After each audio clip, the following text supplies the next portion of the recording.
Here is an image I took with my phone. We're going to start by reducing the highlights. We're going to increase the whites.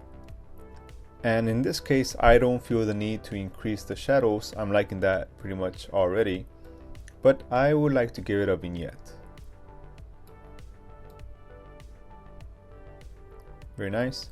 Now we're going to come over to the split tones. We're going to add a little bit of blue to the shadows. As you can see, it's already starting to look dramatically different.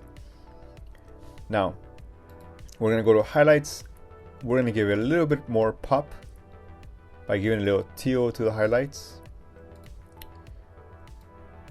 Now, next step is to actually increase the contrast slightly and a little bit of the shadows. Now, I'm going to take a brush and I'm going to increase the highlights by 10. Now I'm going to brush in the lights to make them pop just a little bit more.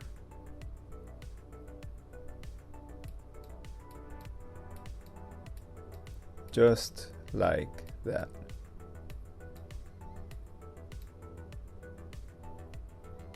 You can increase the pop on the lights.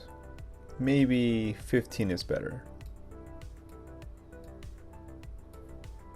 And we're going to go down to the vibrance, increase it by 10.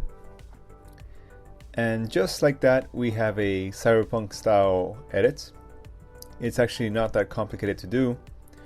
So if you like this video, please be sure to leave a like, subscribe, share, and I'll see you around.